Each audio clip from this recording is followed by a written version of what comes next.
Hello, everyone. Thank you for joining us today. We're looking forward to hearing from Canopy Aerospace, and we hope you enjoy the presentation. Before we get started, I'd like to point out that your microphones will be muted throughout this presentation, so if you have any questions, please type them into the chat box in the lower right-hand corner of your screen, and we will answer them during the Q&A session at the end of the presentation. A little bit about this program. This is a monthly series that provides an opportunity for NASA technology-inspired startup companies to share their stories, including how they got involved with NASA and where they are currently in the development of their new product or service. NASA's Technology Transfer Program ensures that innovations developed for exploration and discovery are broadly available to the public, and our Tech Transfer Expansion Program augments that mission to include a focus on entrepreneurial innovation and creating partnerships to help accelerate commercialization. We invite you to visit the NASA Tech Transfer website for more information on available licensing opportunities and other initiatives, and stay tuned for registration information for our next Startup NASA Feature Series presentation from Healy Tech. Thank you again for joining us, and we hope you enjoy the presentation.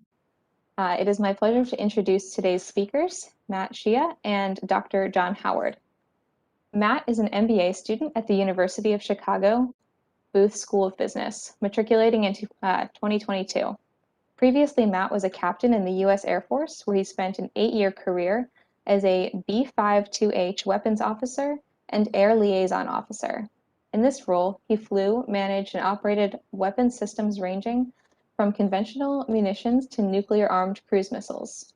In Europe, he developed strategy and planned large-scale operations alongside senior military leaders. Matt also deployed to the Southeast Asia and Middle Eastern theaters, where he flew combat missions supporting Operation Inherent Resolve. Matt is co-founder and CEO of Canopy Aerospace Incorporated. Canopy is a startup manufacturer commercializing a critical path space component, thermal protection system that protects spacecraft during re-entry and hypersonic flight profiles from extreme temperatures.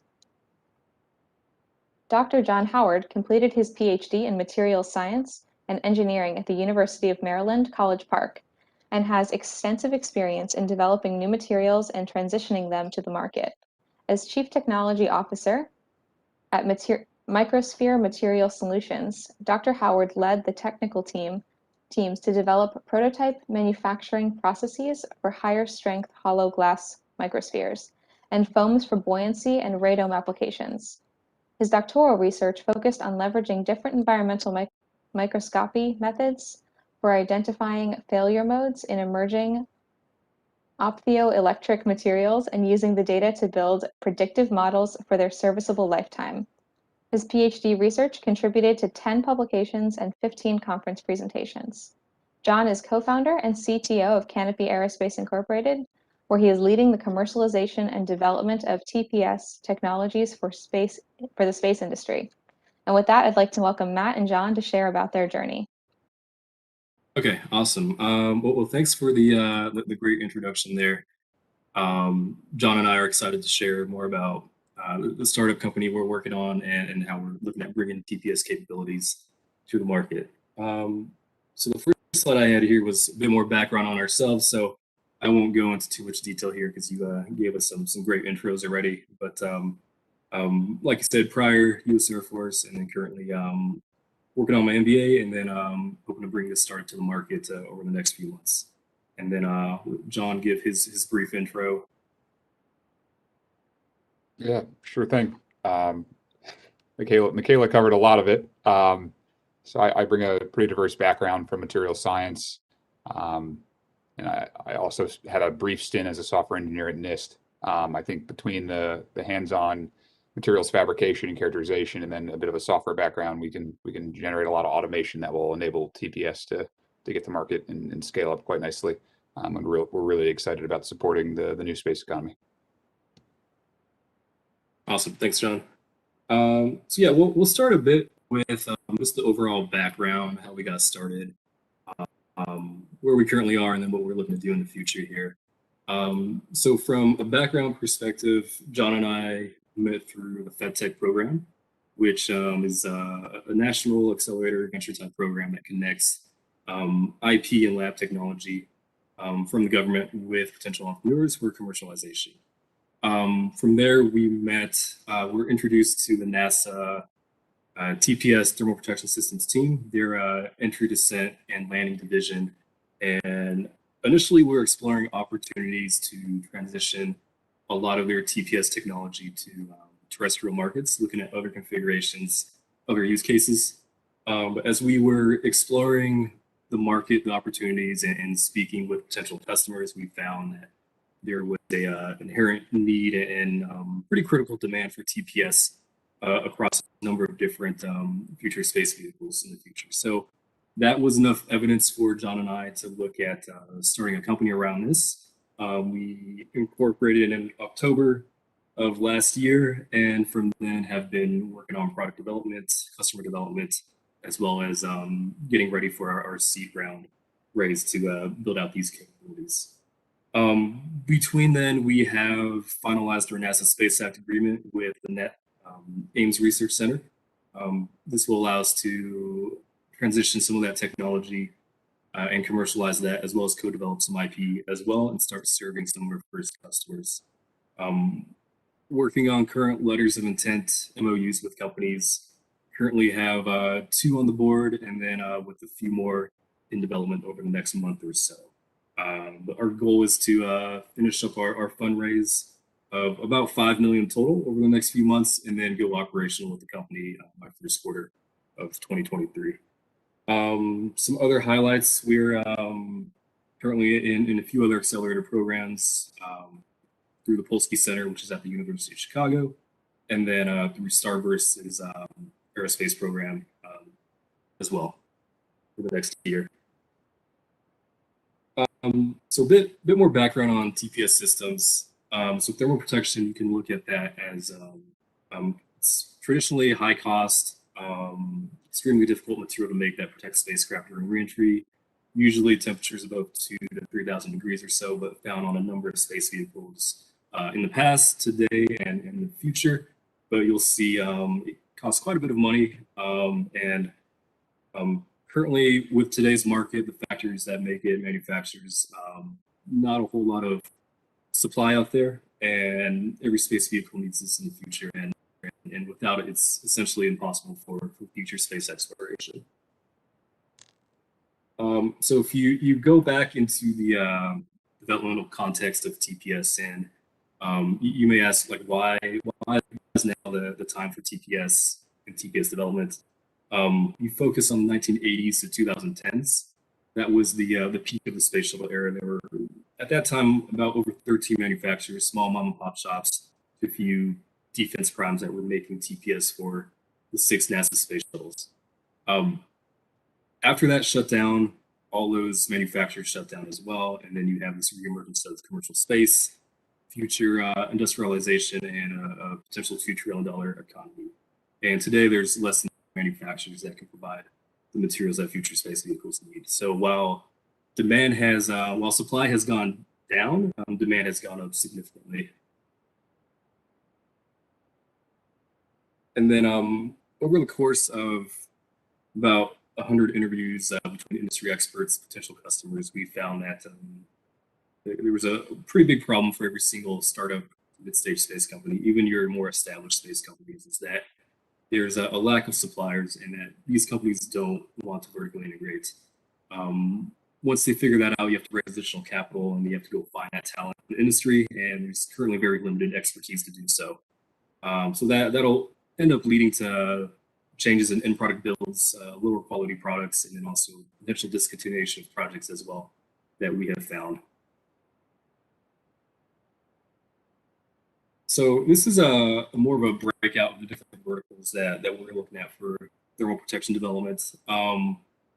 We've scoped out over 120 companies in the future, that would need thermal protection. This is just a handful of companies that we're looking at, some that we've spoken to already that need thermal protection. But anywhere from reasonable rockets to crew and cargo transport, commercial space stations, in-space manufacturing, re-entry as a service, or down mass logistics, future orbital spacecraft that's the size of the space shuttle, and then your hypersonic weapons, hypersonic flights. So currently exploring TPS technology across all these spaces to be a focused TPS manufacturer in this space. First products we're looking at commercializing out of NASA. So we're taking what is dormant and previously operational improvement technology from NASA to bring to the space industry to support potential and future customers. I think at this point I'll pass it over to John to talk a bit more technicals on each of the products here and the use cases there. Yeah, sure thing, Matt. Thanks. I think maybe the best place to start is kind of how to kind of classify these materials and why we need a couple different categories. Different TPS materials, important characteristics are how many times can you reuse the material. The space shuttle materials were certified for 100 reuses. Not every mission needs that level of high performance, and not every mission can have it just based off what material chemistry is available. And of course, what development costs are required to get it there. So if we start on the left, we're looking at a material called conformal pica. Again, this is a NASA-developed flight-proven material, so TRL-9 in this case. Pica is a material that can withstand incredible heat flux, but it has very limited reuse. NASA will say it's one-time use. SpaceX has some similar variations that maybe they can do up to 5. It really depends on the thermal history of the material. So just how much heat it's experiencing and how over what duration, of course. Moving from like a limited reuse, I'll say, over to a very heavy reuse material. We have what's called alumina enhanced thermal barrier. We often abbreviate this as ATB, but maybe the simplest way to call this is just shuttle tile. So this is whereas the prior material was a carbon fiber phenolic material. So they take a carbon fiber preform and they infuse it with a resin. In this case, we're looking at with tile materials, we're looking at a low density glass ceramic material. The low density is what enables the shuttle tile material to have incredibly low thermal conductivity, so that the aluminum airframe doesn't experience pretty much any of the heating. So these tiles can be rated up to 2,500, 2,600 Fahrenheit for 100 reuses. Again, that's 100 cycles they were tested to, and I don't know that they tested them to failure. That's just what it was certified for flight reuse. So while the external part of the craft is experiencing that incredible temperature of 2600 F, the aluminum airframe is still 150, 200 F. So these are really critical for reusable aircraft because this is the material system that's been flight proven for that during the space shuttle program. And finally, not all parts of the spacecraft experience equal heating, of course. So for the leading edges, the control surfaces, the nose cone, we need materials that can withstand above 2600 F. And tough rock, which I won't go over the abbreviation because it's the real mouthful of the slide. But it's proven for at least 5 reuses, and they're all. It certainly could probably withstand more, but it hasn't been tested to it. But this enables you to go up to 3,000 Fahrenheit reusably, and that's critical for leading edges. And it's an alternative to expensive materials like carbon that currently take 12 months to produce. They're about 10x more expensive than something like tough rock. So we see that as kind of the leading edge alternative that allows for cheaper and faster reusability, because supply chain, as Matt mentioned, already kind of constrains some of these applications. I think those are the key characteristics. Matt, I think I'll pass it back to you. Got it. I think I'll pass it right back to you for some other slides on current development prototype. Yeah, that's on me then. So right now we're predominantly focusing on some of the tile materials because our early stage partners are looking for these, and so we've prototyped 2 different variants. We have a traditional material, the traditional ATB recipe that we're in the process of tech transfer with NASA on. That's a fiber-based material, and we're following the legacy method for now. And that's just a general casting method. And we're producing small test articles in our R&D lab right now. The second type of material, and it'll be hard to differentiate on this slide because they look similar and they should look similar because they're both low density glass ceramic materials. We're also working on a powder bed type material using low density microspheres. And this would enable us to add on an additive capability to our manufacturing line. And that would drag down a lot of the manufacturing costs. Within the process of forming these tiles, there's a very lengthy machining step to fit the inner mold line of the vehicle. They have this kind of nasty three-dimensional puzzle they have to solve. You know, how we have these materials, how are we going to adhere them to the vehicle and make sure that we have perfect coverage.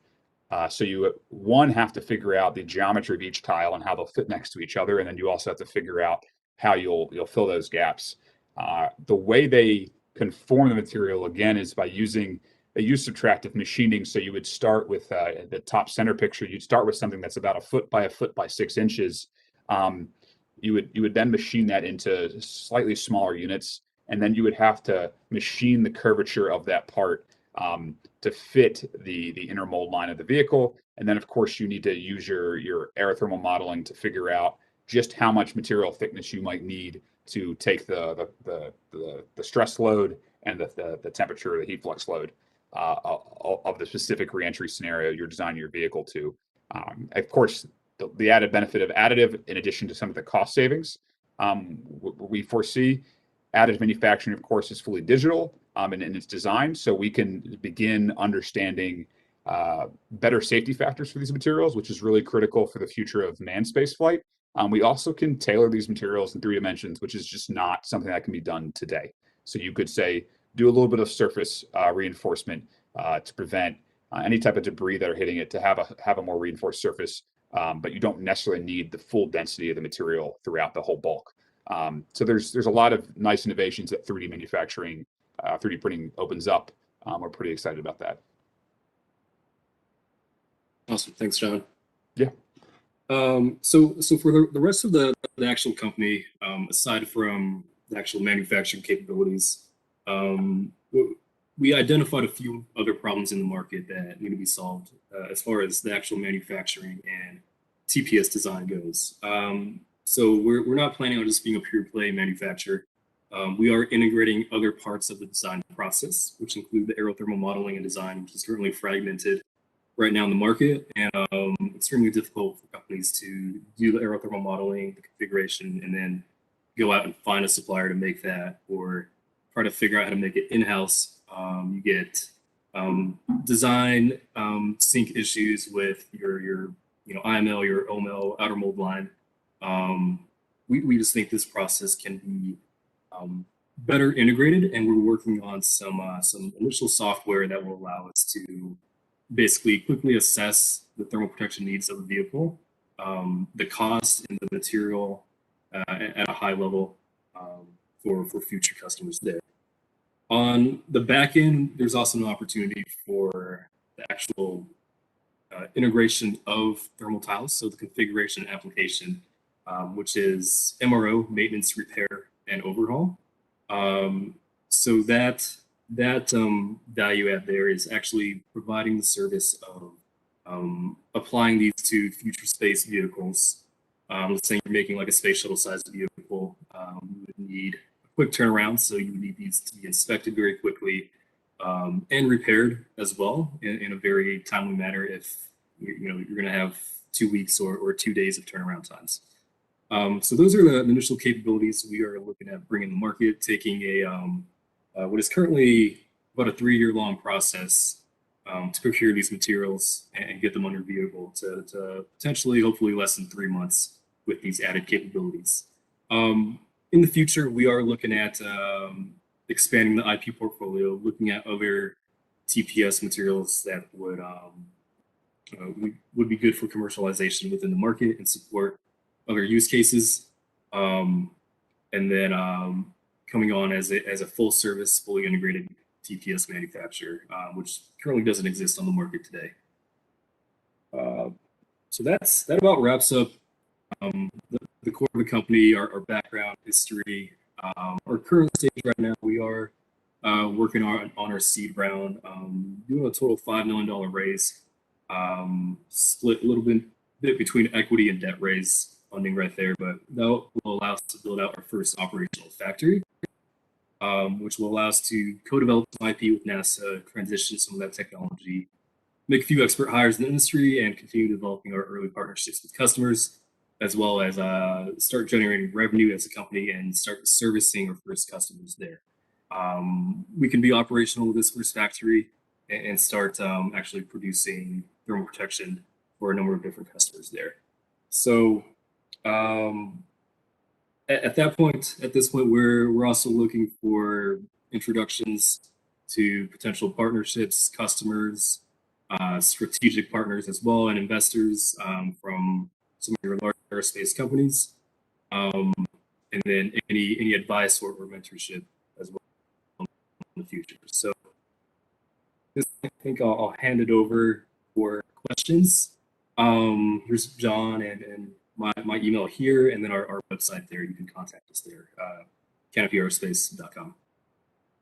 All right, thank you guys so much, Matt and John. It's been wonderful having you on today. That's all the time we have for questions. If we didn't get to your question during the Q&A session, we will follow up with you by email in the next week.